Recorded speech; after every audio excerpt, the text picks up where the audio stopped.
On this episode, we speak with Lily, who is a first-time mama. I'm from Malaysia and I've been living in Japan for at least 4 to 5 years. She talks about how her PCOS affected her journey to pregnancy. I actually had to go to some clinics to get medicine to get the menstruation cycle started again because of my condition. And shares her positive experience, regardless of the many interventions she had. They put in the catheter, the suction thing. They push really hard on the stomach area. Hello and welcome to Birth Stories of Japan.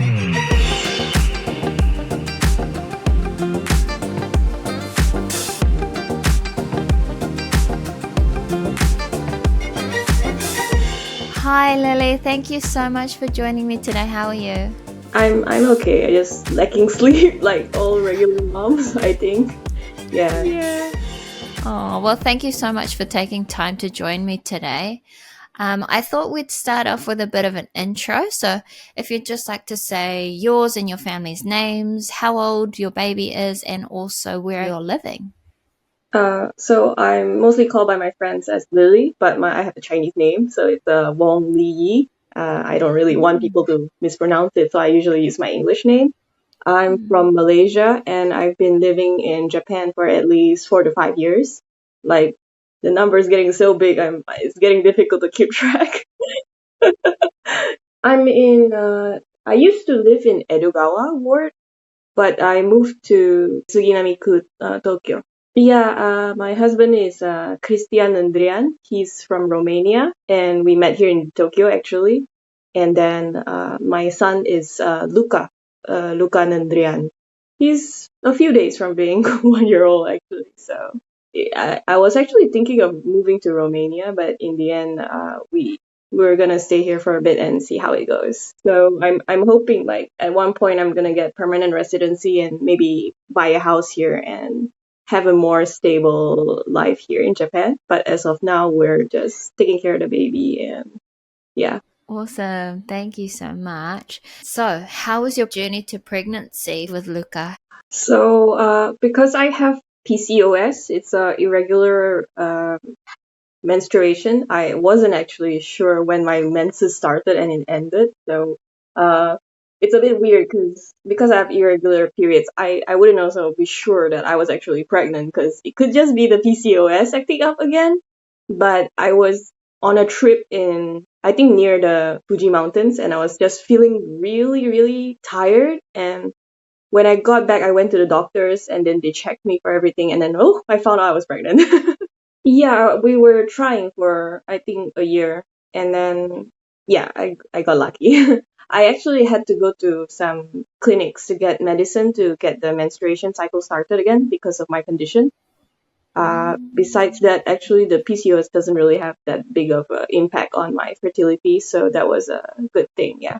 Nice. Do you want to talk a little bit about PCOS, what that means for you, how you deal with it? Is it just an irregular cycle or are there other things that come with that? Yeah, so because of my PCOS, I could go 1 year without any period sometimes. Wow. Mine is pretty weird. I don't know why, but like I could just go 1 year. When I get super stressed, it affects my cycle and I cannot actually get pregnant while it's not functioning properly. So I have to go to a clinic to get advice on what should I eat or my diet, could it help with the PCOS. But I've tried the diets, I've tried just regular things that are not medication, and in the end medication was the one that helped me kickstart the cycle so I could actually have a cycle to be able to be possible to get pregnant. And then my husband also helped out a lot, like try to take me on walks and try to reduce the stress in my life. But to be honest, working in Tokyo is pretty stressful, so it could impact a woman's ability to actually get pregnant. Yeah. Nice. Thank you so much for explaining that. So now let's talk about how the pregnancy continued for you. So did you have any morning sickness, any symptoms while you were pregnant? So while I was pregnant, we actually went back to Romania to see his parents, and they don't speak English. That was a bit funny because I had to learn Romanian a bit before I go there, so I could actually talk about some basic things like good morning, I'm hungry, I'm tired. And yeah, it's kind of funny when you can't even communicate with your uh, in-laws. But my in-laws were super good. They were very nice, but they eat different foods and it could get smelly. And if you're pregnant and the smell is very strong, you are gonna feel like you wanna.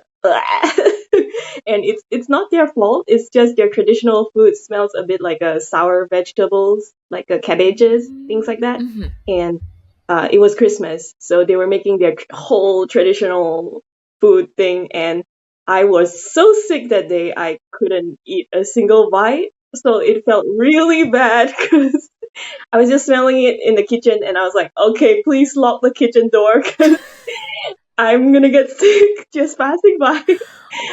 And they were Oh. staying in a very small apartment in Romania. The whole house smells like cabbage.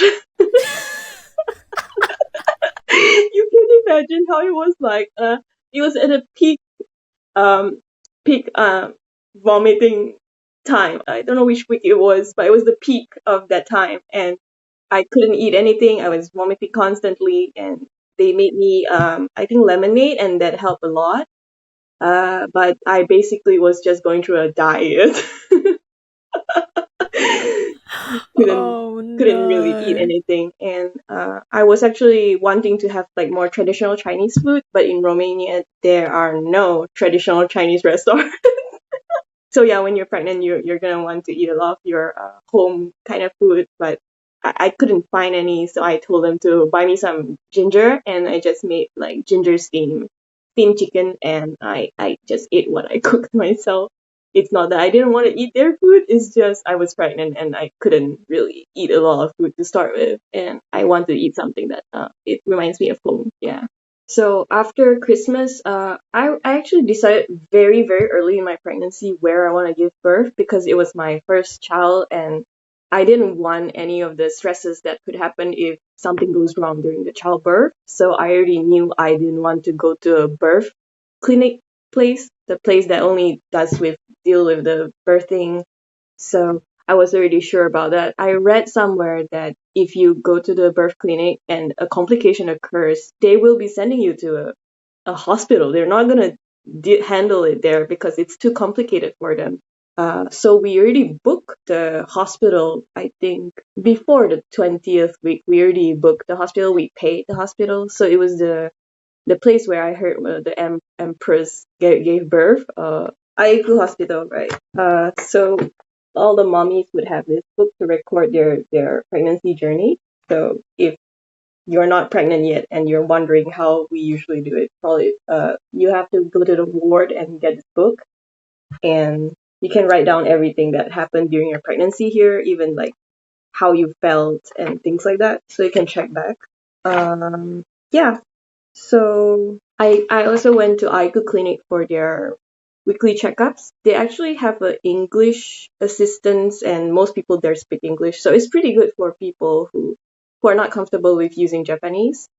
Although I do recommend learning at least basic words related to pregnancies, and it's also in this book, which is very good. Actually, I went to the baby raising class that the local ward has. Every ward has this for new parents. They have this class, and I went for that one, and they told us how it's gonna be like when you're giving birth, like how you should manage your pain, how you should take care of your baby, how you should feed him, things like that. So all the parents are recommended to join if they understand Japanese, of course. We're living in Japan, so we shouldn't live with the assumption that they're going to understand what we're saying. Instead, we should be trying to accommodate them instead, not them accommodating us. Yeah. Yeah. I think that's such good advice. Thank you so much.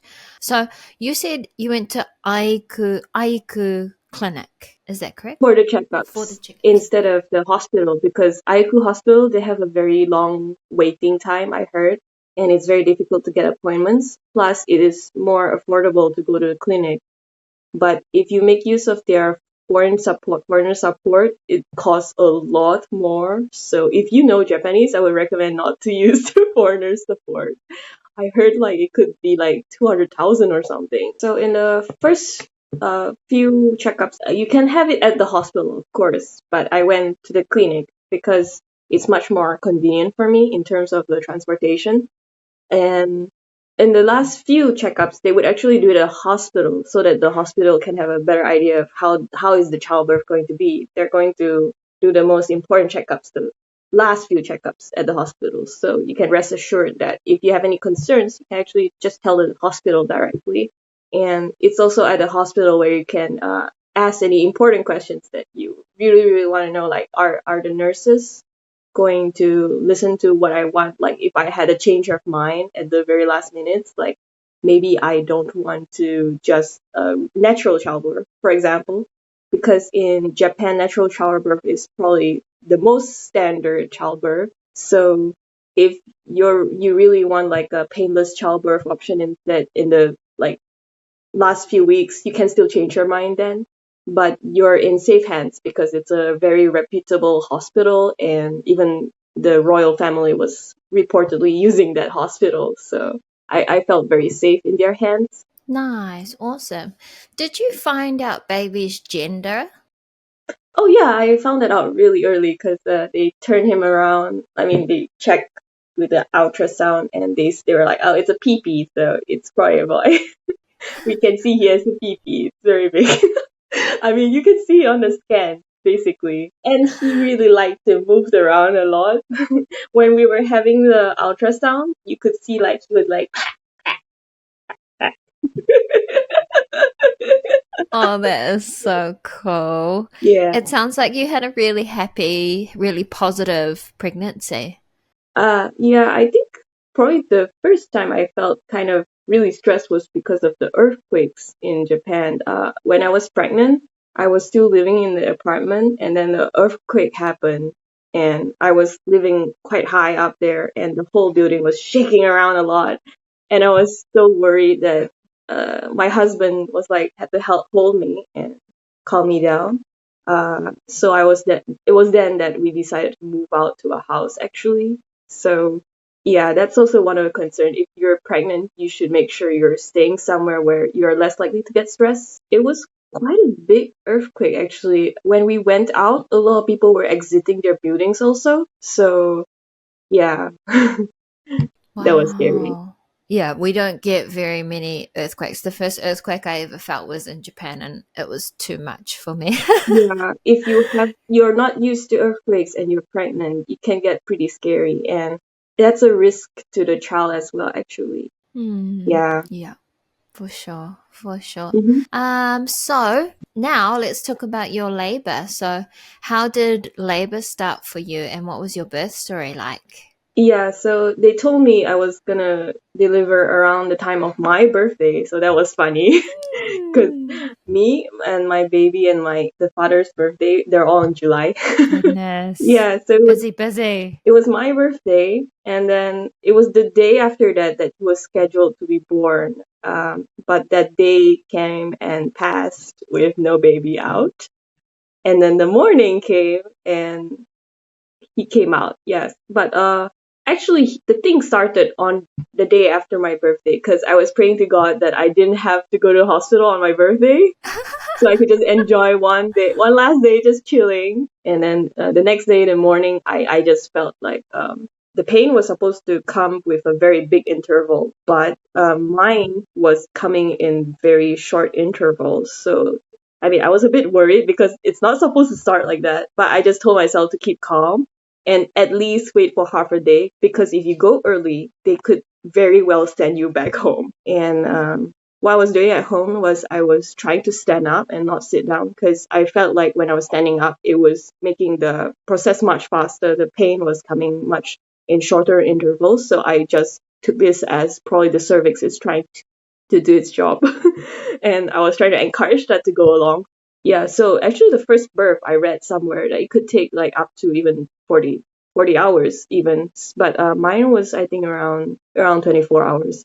Um, so I only called the hospital after I was sure the intervals were quite small and the pain was like getting more and more unmanageable. So we had already booked the cab for the pregnant woman thing. So everyone should make sure you already booked the cab, registered your information with the hospital, with the cab company. And we also make use of the local ward coupons for women who are giving birth. Then I just gave that coupon to the taxi driver. And the strange thing was when I got on the cab, like the pain just seemed to have slowed down, and like the intervals became very big. And I was thinking, wait a second. So I didn't know that if you sit down and you relax, it was going to affect how the pregnancy would proceed. So I think it slowed down while I was on the cab. And my husband went there with me. At that time, there were a lot of coronavirus cases, but I that time they were still accepting the husband to be there while I was giving birth. Yeah, so at the hospital, they put us in the single room where there were like no one around. And there was actually a part during the labor where they let you go into the bathtub, and that was a pretty good experience. Like you just get to relax a bit before you had to push and everything. That was like very early in the labor, like while it's still dilating. They let me use the bathtub and just wash myself up from all the sweat, and I believe that was like a good part when I was trying to give birth, just taking a bath. But it was so good. After I got in there, they would like check every 5 minutes, like, "Hey, are you okay?" And I'm like, "I'm okay. I'm still alive." And like they would, like if you're even worried, like you cannot get out of bathtub, like you could just like, "Hey, I need some help here," and they'll send a nurse in, like no shame. I mean, we all have onsen culture here. And like they would just assist you to get out the bathtub. So that was really nice. Yeah, they did the check. The thing is, I don't remember all the exact details, but I do remember the most important parts were like they put in the catheter, and so I went through epidural birth. I wanted to go for a natural childbirth, but in the middle of the childbirth, I felt like I couldn't handle the pain so well, so I just asked them to go ahead with epidural instead. So it was actually midnight, so it took them 10 minutes plus for the anesthesia doctor to arrive. And that 10 minutes is going to feel like 1 hour. But if you're giving birth at midnight, you're probably gonna have to go through this. And yeah, after they put the epidural, the pain just like phew, like it was like normal. Like I felt like I could breathe, and at that point I was trying to manage the pain on myself to the point where my body was shaking because it was a lot of pain just coming in waves. I believe there are people who are very good at managing this thing, but that's not one of the qualities I have. And after the epidural kicked in, I was able to actually fall asleep and just rest a bit. And when I wake up, I was being able to much better push the baby out. Yeah, so if you're in Japan and you're not sure whether you want a natural childbirth, you should really research your options before selecting a hospital, because there are so few hospitals that actually offer this option. Nice. And then Mm. how about after? So you've taken the epidural, you've gone to sleep and had a rest. hmm What was waking up like? Did you feel energized? Were you still having contractions? What happened there? Yeah. So I woke up and I was dilated around 9 cms, and I think after that they tried to get him out with the suction thing, and that didn't work so well. The baby's head was really big. They tried their best, and the final push was actually with the help of the nurses. They pushed really hard on the stomach area, like on top there.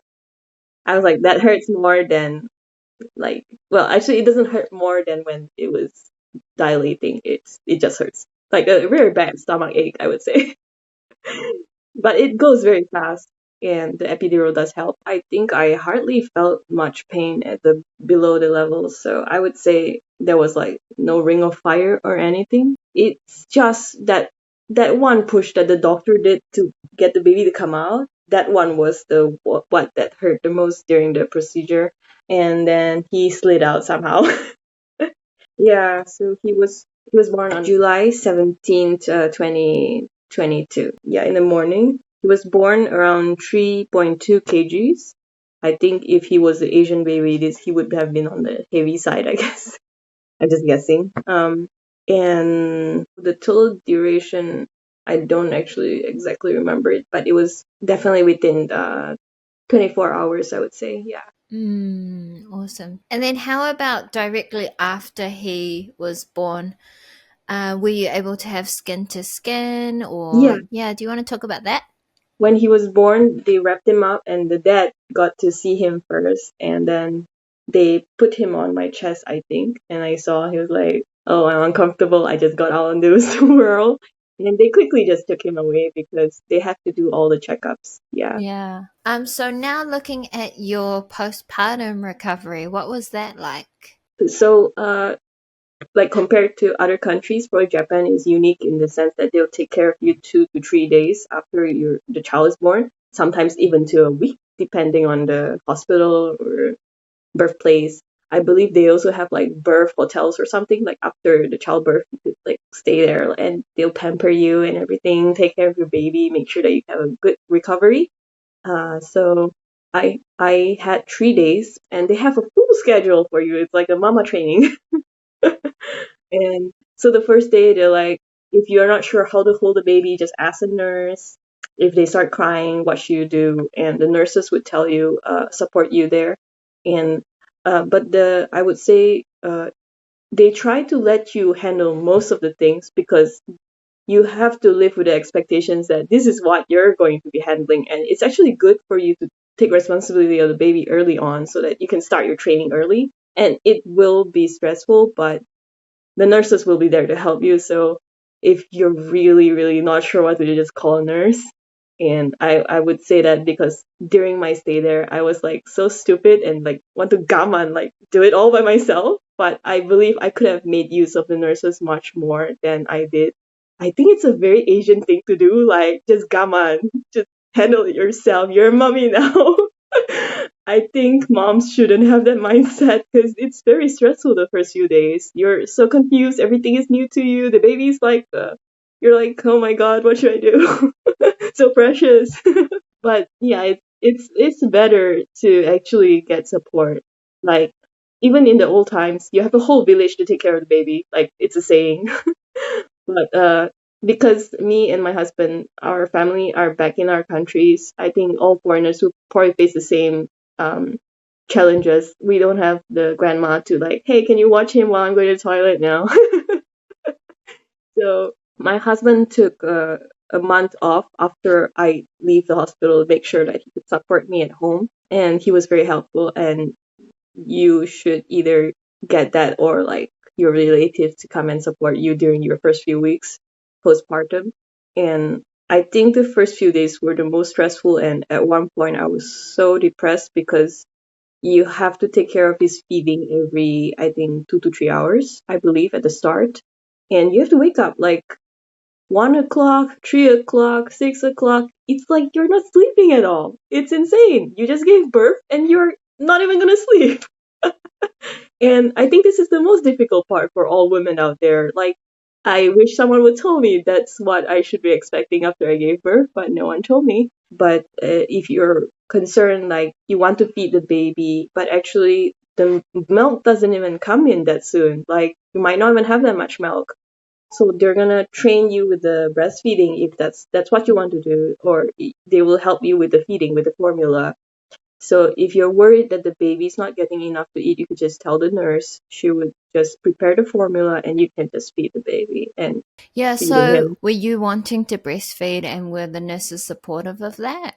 Yes, actually, that in Aiiku Hospital, they're pretty.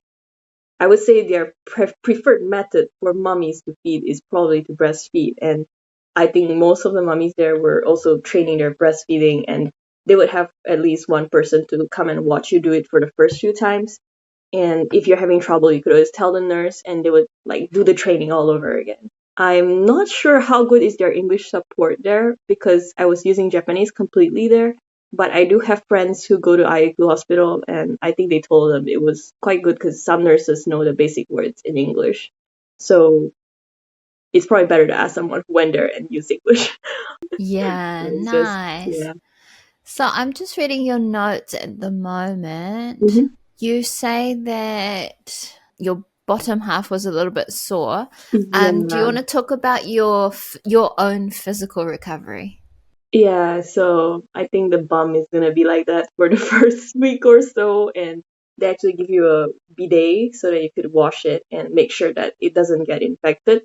And the nurses would check the wound to make sure. All right, they had to cut me a bit because the baby was so big. I got an episiotomy at the Aiiku Hospital. Yeah, I actually put in my birth plan. I rather not have it because they would have to cut there and perform the stitch because I was very worried. I was reading all about this having issues passing stool after giving birth, and I heard this is very common issues. But it was, I mean, there will be a bit bleeding in the first weeks, but that is part of recovery. And oh yeah, and also there was that a lot of bleeding after giving birth, and that's actually natural. As long as it's not coming from the wound, you're supposed to have some blood coming out of you. It's like a big menstruation river. I remember that first few weeks, so no worries about that because they'll provide that hospital provided me with a lot of pads, and I think I just let it heal naturally. I would say it completely healed for me in half a year, I would say. Like when I feel like everything down there was working as it was before giving birth. Yeah.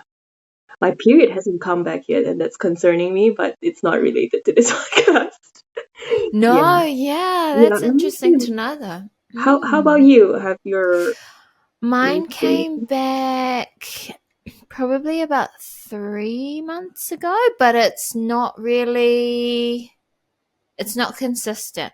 But perhaps that's something to do with your PCOS. I mean, if you Yeah, were having big very likely. stretches, I was hoping giving birth would just fix it, but it didn't. regulate it. Yeah. I thought it would just go back to regular, and I'll be like, hey, I have menses now.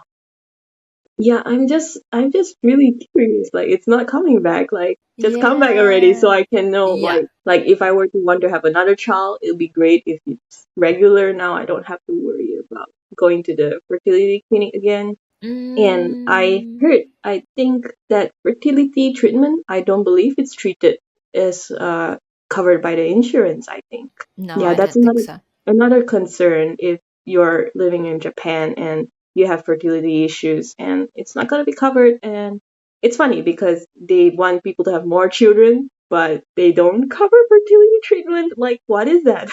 Yeah, that's a really good point. So, oh, another thing to worry about is whether your epidural is going to be covered by the insurance or not. I was told it was going to cost me 200,000 to just to get an epidural, and there are women who don't take it because it costs so much. And to my surprise, I think my insurance actually covered most of my epidural, and my total cost of the whole pregnancy itself, I believe it was around 70,000, the whole thing, like checkups. Yeah, despite it being a top hospital, and was going to good clinic, a top hospital, and it only costed me around 70K. So it also depends on which insurance plan you're having. So my company has a pretty good insurance plan, and if you give birth, they actually give you a congratulatory money. So I also heard other mummies getting a basic woman's insurance plan that if you were hospitalized or you had complications, the woman's insurance would cover it. But you have to get it Mm. before you find out that it's going to be a complicated childbirth. So if you're trying to have a child, perhaps it's already time to get a woman's insurance actually. Yeah, that's really interesting to know. I didn't know about that. Yeah. Okay, so just for our last segment, I've got a bottle here, a milk bottle, and it's filled with some random questions. I'm going to pull one out and ask you. Okay. Okay. Did you ever consider giving birth in Malaysia or Romania? Mm, I would have not given birth in Romania. They have a very bad reputation there. Um, no, I think at the start I was already planning to give birth in Japan because in Japan the childbirth is actually quite high, the safetiness and deaths are quite low. So I was researching all of this before. And in Malaysia, I know I'm going to have the support of my family, but as I mentioned before, in only in Japan compared to Romania and Malaysia, that they would actually take care of you after you give birth. That's not the case in Malaysia or Romania. They would just kick you out of the hospital. Sayonara. Take care of your baby. Yeah. Cool. And I'll ask another one. Okay. Were there any cultural differences you noticed during your journey? Cultural differences. I mean, my mom was expecting me to have the convalescence period. So in Chinese culture, after you give birth, the most common for women is they would go through a period where they need to stay at home. They cannot go anywhere. And until they get over the recovery period, they're not allowed to go out, wash their hair, cook, or do housework. It's a period for them to recover from giving birth, basically. So I didn't go through that. I just worked through it with my husband, and I washed my hair and everything. I don't believe in that superstition stuff. So they say after giving birth, like your body is cold or something. So in Chinese, they believe like you need to balance your yin and yang after you give birth. And my husband did ask me, "Are you sure you don't want to do this? You can like just chill. I'll take care of the baby." And I'm like, "No, it's a teamwork." Yeah. Yeah. Nice. All right. One more. Last one. What was the most challenging thing during your journey, and how did you overcome it? It was that time, the first 3 days at the hospital, I had this depressive thought, like I wasn't sleeping, so I think my brain wasn't really in the best place at the time. I was very tired, I was very cranky, and I had the thought, like, I wish this never happened. I think that was probably the lowest point in my pregnancy, post-pregnancy and giving birth. And I just took a deep breath, ate some nice food, gave the baby and put it in the nursery, like let the nurse take care for him for a bit and try to clear my mind and listen to like some nice music, watch some stuff that I like. And I think I got better after a good sleep. Yeah. That's so good. So a bit of self-care. Yes. And if I told you how my mindset was when I gave birth, I was trying to do everything by myself. Like, come on, let's do it. I can do everything. And it's like, I don't think that's the right mindset thinking back because of what happened, like that really depressive thing. Like, even after I leave the hospital, I would have known that I would have my husband to help me for a bit, but it was really difficult to handle everything myself. Like, I was gonna cry and I didn't want the baby to see that. So I left him in the nursing room, and yeah, I just walked around and tried to calm down, take a breath. I think it's very important to do that in the early days to make sure that you're not getting into that really dark place. Yeah. Try not to do everything yourself, mummies. Thank you so much for sharing, and big hugs to you. Yeah. Because I think a lot of mums take everything on, Yeah. and we need to realize that people are there to help us. Especially in the first few days. Like, dude, what are you thinking? Oh, there's Luca calling for his food. I better let you go. But thank you so much for sharing your story with us today. I'm sure that someone else will definitely benefit from hearing it. Yeah. Thank you. Bye. Bye. Bye. So if you'd like to hear more birth stories, please subscribe to this channel. Giving us a like also helps other moms see this video too, so please give us a thumbs up if you can. You can check out the description for more information about bits mentioned in this episode, but if you have any other questions or feedback, please leave a comment below or get in touch. And lastly, if you're a mama that has a story to tell, please send an email to birthstoriesjp@gmail.com. Thank you so much for watching, and I will catch you in the next one.